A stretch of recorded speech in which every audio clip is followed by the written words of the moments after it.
উত্তর চব্বিশ পরগনার এই মহিলা ও তার স্বামী তাদের মাত্র ৮ মাসের সন্তানকে বেচে দিয়েছে, কারণ সে রিলস বানাবে বলে আইফোন কিনবে। উড়িষ্যাতেও প্রায় একই ঘটনা। কম বয়সে বিয়ে করেছে, মাত্র ১৭ বছরের ছেলেটা। সে স্মার্টফোন কিনবে বলে ৫৫ বছরের একটা লোকের কাছে তার বউকে ১,৮০,০০০ টাকায় বিক্রি করে দেয়। এগুলো ছোট কেস মনে হলেও নিউজ খুলে দেখুন, তুষার শর্মা থেকে দীপিকা নাগার বহু কেস পেয়ে যাবেন যেখানে স্বামী বউকে মেরে ফেলেছে হয় ফরচুনা গাড়ি দেয়নি বলে। अरे फॉर्च्यूनर ही चाहिए थी, कहीं और से शादी कर लेते, हमारे यहाँ रिश्ता क्यों मांगा था। বা কোথাও বুলেট দেয়নি। 2 लाख रुपए और बुलेट नहीं दिया गाड़ी। অনেক কেস পেয়ে যাবেন। হায়দ্রাবাদে একজন ফুল বিক্রেতার ছেলে আইফোন কিনবে বলে খাওয়া দাওয়া বন্ধ করে দেয়। आईफोन के लिए खाना नहीं खा रहे हैं। তার মা কত টাকা আয় করে, যেভাবে হোক সংসার চালায়। ঘরে নেই নুন, ছেলে হবে মিঠুন। উত্তরপ্রদেশের গাজানান নামে এক ছেলে ক্যাশ অন ডেলিভারিতে আইফোন অর্ডার করে, আর ডেলিভারি বয় সেটা দিতে এলে তাকে খুন করে ডেড বডি গায়েব করে দেয়। এগুলো না হয় এক্সট্রিম, কিন্তু এগুলোর পিছনে একটা কমন জিনিস দেখবেন, luxury brand. IPhone, Fortuner, royal Enfield. ভারতের প্রত্যেকে ব্র্যান্ডেড প্রোডাক্টের পিছনে পাগল। সোসাইটিতে নিজের স্ট্যাটাস দেখানোর জন্য যা ইচ্ছা তাই করতে পারে। কেয়ারনি কনসালটেন্সির মার্কেটিং অ্যানালিস্ট রামন মাঙ্গালকার বলছে যে ভারতবর্ষ এমন একটা দেশ যেখানে দেখনদারি প্রচুর। এখানে লোকের স্ট্যাটাস প্রচুর ম্যাটার করে, আর যখন লোক iPhone, ফরচুনা, Luis ভিতো, Gucci, Adidas, royal এনফিল্ডের মতন স্ট্যাটাস সিম্বল ইউজ করে, তখন তারা বাকিদের থেকে নিজেকে আলাদা ভাবে, স্পেশাল ফিল করে। তারা ভাবে সবার থেকে আমি বেটার। এটা শুধু ভারত বাংলাদেশ নয়, সব জায়গায়। পনপে নামে একটা আইল্যান্ড আছে যেখানে সবচেয়ে বড় কচু যে চাষ করতে পারবে তার সবচেয়ে বেশি স্ট্যাটাস। আগেকার দিনে কি হতো, সেখানকার আদিবাসীরা তাদের প্রধান তাকে চাষের প্রথম ফল বা ফসল দিত, সে কচু হোক বা যে কোনো ফল। এবার বাকি ট্রাইবরাও হিংসা করত, ও যদি এত বড় কচু দেয় তাহলে ওর থেকে বড় আমি দেব, অন্য একজন তার থেকে আরো বড়। এইভাবে আজও চলে আসছে। সেইখানে আইফোনের থেকে কচুর ভ্যালু সবচেয়ে বেশি অ্যাজ আ স্ট্যাটাস সিম্বল। আর এত বড় বড় কচু যে 12 জন মিলেও চাকিয়ে নিয়ে যেতে পারে না, এমনকি এটা চাষ করতে 10 বছরও লেগে যায়। কিন্তু এগুলো বলছি কেন? কারণ দেখবেন আজকাল সবাই বলে যে শো অফ করছে, কিন্তু কেন করছে? বিভিন্ন ইনফ্লুয়েন্সার ইএমআইতে সংসার টানছে, অথচ ভিডিওতে ল্যাম্বরগিনি, থারের মতন গাড়ি দেখাচ্ছে। বড় বড় হোটেল রিসর্টে পুল পার্টি করছে, 2-3খানা মেয়ে পাশে নিয়ে ঘুরছে। আপনার মনে হবে কত লাক্সারি লাইফ কাটাচ্ছে, কিন্তু সবই ভাড়া করা, ফেক। তার নিজের কিচ্ছু নেই। এগুলো দেখিয়ে সে পয়সা কামাচ্ছে। আর এদের চক্করে আমাদের মতন সাধারণ মানুষ বড় বড় ব্র্যান্ডের পিছনে ছুটি। অমুক রেস্টুরেন্টে না খেলে সমাজ মেনে নেবে না, অমুক ব্র্যান্ডের জামা কাপড় না পরলে কুল দেখাবে না, অমুক জায়গায় গিয়ে ছবি না পোস্ট করলে সোশ্যাল ভ্যালিডেশন পাওয়া যাবে না। আর এগুলো করতে পারলেই মধ্যবিত্ত খুশি। মধ্যবিত্ত এই শব্দটাই কেমন যেন স্বপ্ন মাখানো। এই আমরা স্বপ্ন বুনতে জানি, ছোট ছোট স্বপ্নগুলো পূরণ হলে খুশি হতে জানি। আর সব থেকে অবাক করা ব্যাপার, আমাদের স্বপ্নগুলো কিন্তু খুবই সীমিত। একটা ছোট্ট বাড়ি, একটা সুখের সংসার, আর সপ্তাহান্তে একটু ঘুরে বেড়ানো। কিন্তু মাত্র কয়েক বছরে কি এমন পরিবর্তন হয়ে গেল যে সাধারণ মানুষ শিক্ষা স্বাস্থ্যের খেয়াল রাখতে গিয়ে আমাদের প্রাণ ওষ্ঠাগত হয়ে যাচ্ছে। যারা বড় লোক অর্থাৎ ধনী, তারা ধনী হতে থাকছে, আর যারা গরিব তারা আরও গরিব। ধনীদের তো সমস্যা নেই, একদম দরিদ্ররাও নিজেদের গরিব বলে মেনে নিয়েছে, দুবেলা দুমুঠো ভাত পেলেই হলো। কিন্তু মধ্যবিত্ত মাঝখানে ঝুলে রয়েছে। মধ্যবিত্তের সমস্যাটা ঠিক কোথায়? কেন আমার আপনার সিচুয়েশন দিন দিন শোচনীয় হয়ে যাচ্ছে? এখানে কি আমাদেরই দোষ, নাকি সরকারও সমানভাবে দোষী, নাকি লুকিয়ে রয়েছে অন্য কোনো কারণ? আসুন জেনে নিই। নমস্কার, আমি অনির্বাণ। একটা জিনিস আছে যেটা বেশিরভাগ ইনভেস্টর একদমই নজরে আনেন না, নিজের পোর্টফোলিওতে শুধু একটাই ধরনের ইনস্ট্রুমেন্টের উপর ভরসা করা, যেটা আসলে বেশ রিস্কি একটা অ্যাপ্রোচ। আর এটা আমি বলছি কারণ আমি নিজে এটা হার্ড ওয়েতে শিখেছি। আমি যখন সিরিয়াসলি ইনভেস্ট করা শুরু করি তখন আমার পুরো ফোকাস ছিল কিছু নির্দিষ্ট ফিনান্সিয়াল ইনস্ট্রুমেন্ট, রিটার্ন আর চার্ট নিয়ে। কিন্তু একদিন একজন সিনিয়র ইনভেস্টর আমাকে বলেছিলেন, মার্কেট শুধু একটা ক্যাটাগরিতে সীমাবদ্ধ নয়, বন্ড মার্কেটও রয়েছে। আর অনেক ইনভেস্টর এটা একদমই গুরুত্ব দেয় না।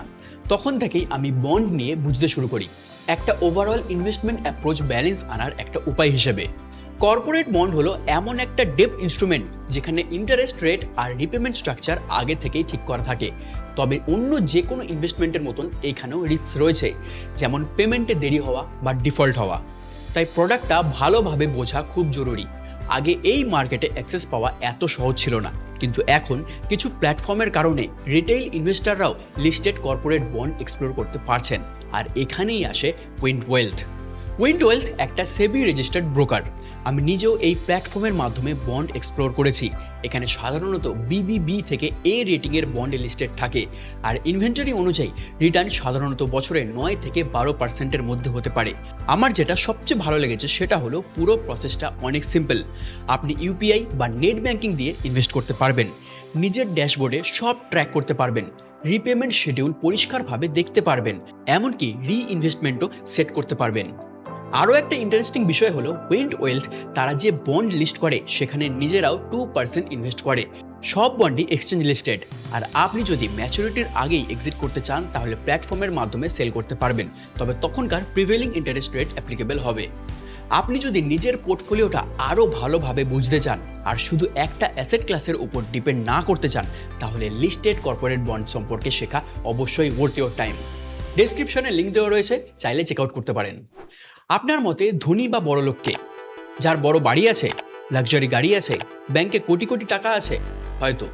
কিন্তু যদি শুধু টাকাই ধনী হওয়ার মানে হতো, তাহলে দুনিয়ার সবচেয়ে ধনী মানুষের কখনো একা লাগতো না।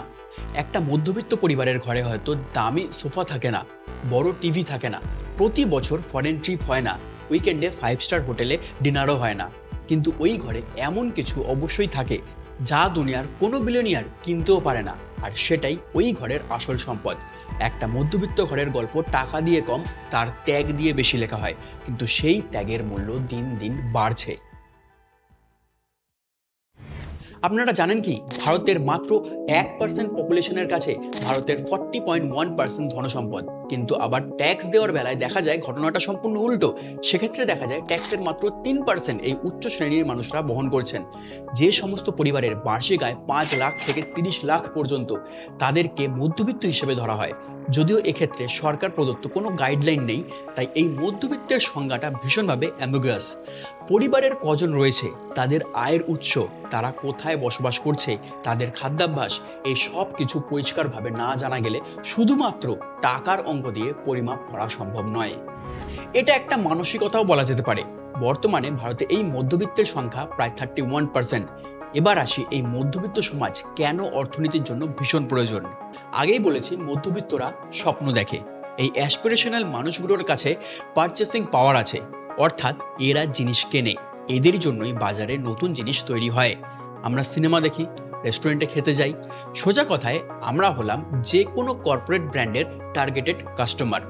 কিন্তু কোভিড পরবর্তী সময়ে এইসব কোম্পানির বিক্রি কমেছে প্রায় 3 থেকে 7%। ভারতে মধ্যবিত্তদের পারচেসিং পাওয়ার বিগত 10 বছরে হাফ হয়ে গেছে। সুতরাং কোনো দেশের অর্থনীতিকে সচল রাখতে প্রয়োজন এই মধ্যবিত্তদের। ভাবছেন আর এমন কি, মানুষ বাইরে খাচ্ছে না, ঘুরতে যাচ্ছে না, বিনোদনের জন্য অযথা পয়সা খরচ করছে না, তার মানে নিশ্চয়ই তারা টাকা জমাচ্ছে, ইনভেস্ট করে ভবিষ্যতের পথ সুনিশ্চিত করছে। কিন্তু না, সেটাও হচ্ছে না। ভারতীয় মধ্যবিত্তদের ইনভেস্টমেন্টের পরিমাণও কিন্তু তলানিতে। তবে ফিউচার সিকিউর করতে ইনভেস্টমেন্ট অবশ্যই জরুরি। ধরুন বার্ষিক 5 লাখ আয় মানে মাসিক 41,666 টাকা আপনার হাতে আসার কথা ছিল, কিন্তু তার পরিবর্তে হাতে আসছে 32 থেকে 33,000 টাকা। প্রাইভেট কোম্পানির ক্ষেত্রে কিছু টাকা কোম্পানির হেলথ ইন্স্যুরেন্স এবং PF হিসেবে কাটলেও বেশিরভাগটাই কিন্তু কাটছে ট্যাক্স হিসেবে।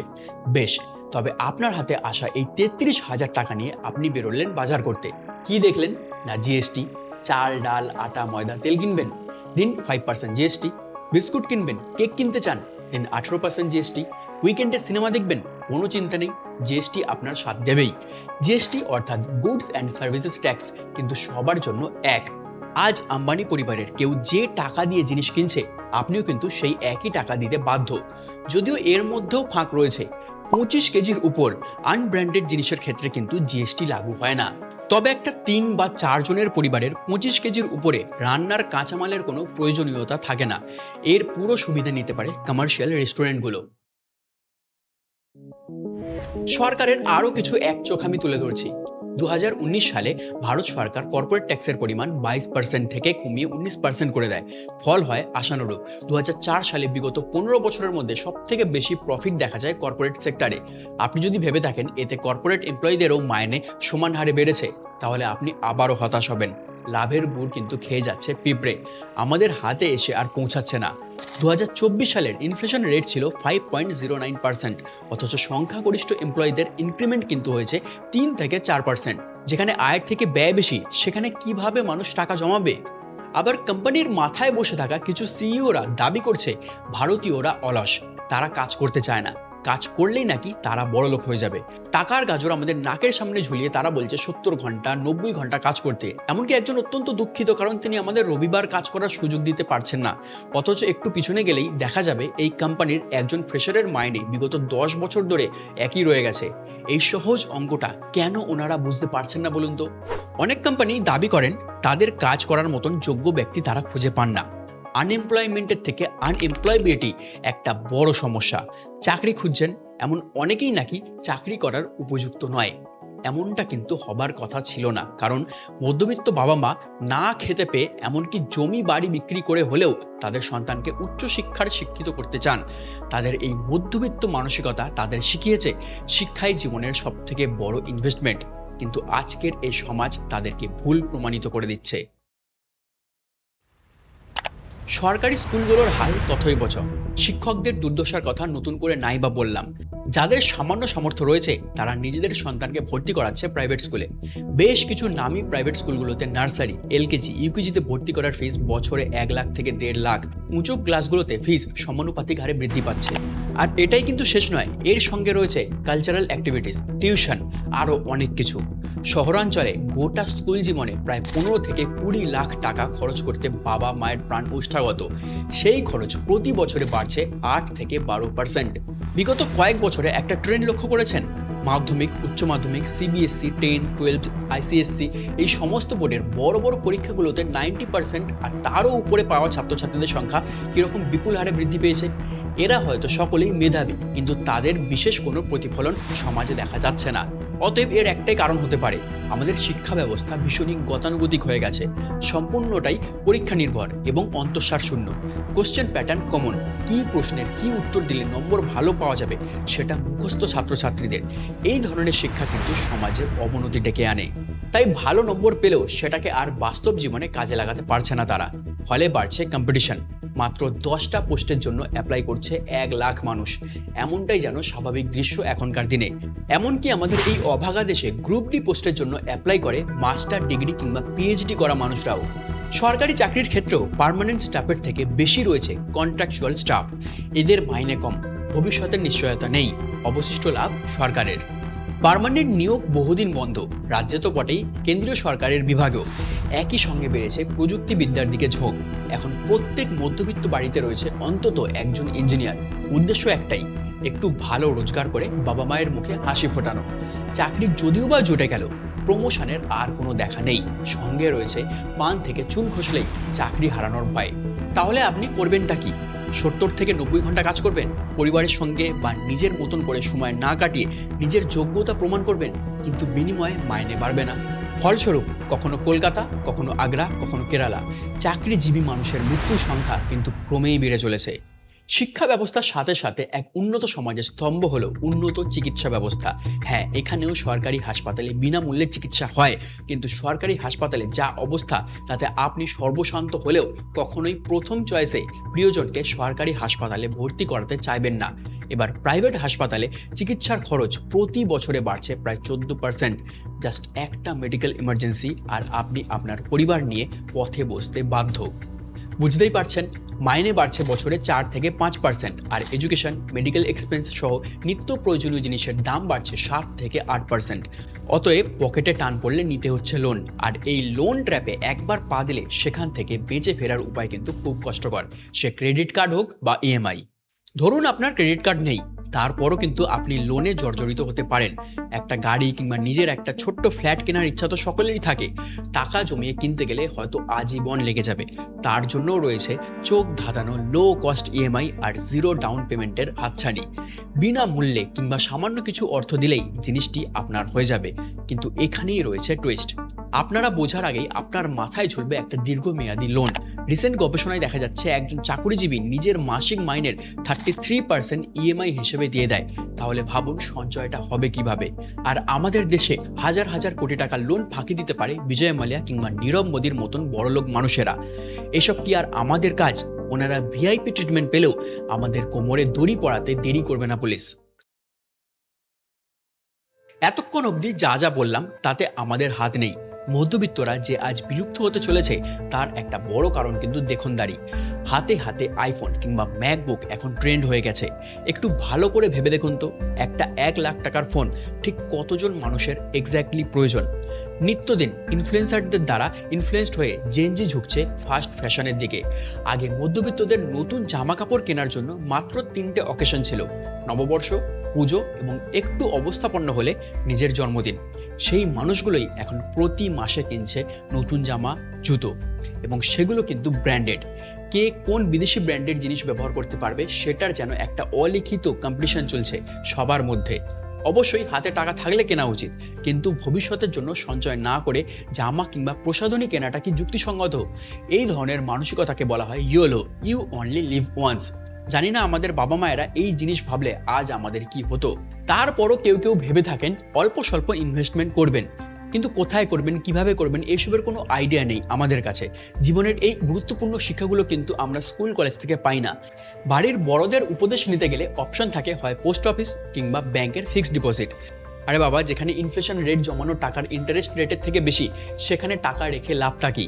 যদিও এখন মিউচুয়াল ফান্ড, এসআইপি এই টার্মগুলো অনেকেই পরিচিত হয়েছে, কিন্তু ইনভেস্টমেন্টের এই দিকগুলো নিয়ে অনেকেই ওয়াকিবহাল নয়। সব শেষে বলি, সরকারের বিরুদ্ধে লড়াই করার ক্ষমতা কিন্তু আমাদের আছে। আজ মধ্যবিত্ত সমাজ বেঁকে বসলে সরকার তাদের কথা ভাবতে বাধ্য। সেটা সরকার খুব ভালো করে জানে বলেই ধর্মের পট্টি পরিয়ে আসল সমস্যা থেকে আমাদের বিরত রাখে।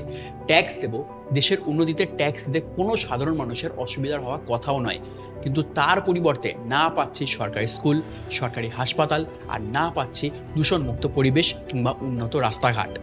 নিজেকে প্রশ্ন করুন, নেতা মন্ত্রীরা যতই নিজেদের মধ্যবিত্ত বলে দাবি করুক না কেন, তাদের প্রিয়জন অসুস্থ হলে কিন্তু তাদের এয়ার অ্যাম্বুলেন্স কিংবা বিদেশে গিয়ে চিকিৎসা করানোর সামর্থ্য রয়েছে। আর আপনার? শুধু একটা অ্যাসেট ক্লাসের উপর ডিপেন্ড না করে লিস্টেড কর্পোরেট বন্ড সম্পর্কে শিখুন। ডেসক্রিপশনে উইন্ড ওয়েলথের লিঙ্ক দেওয়া রয়েছে, চাইলে চেক আউট করতে পারেন। Fixed returns do not constitute guaranteed or assured returns.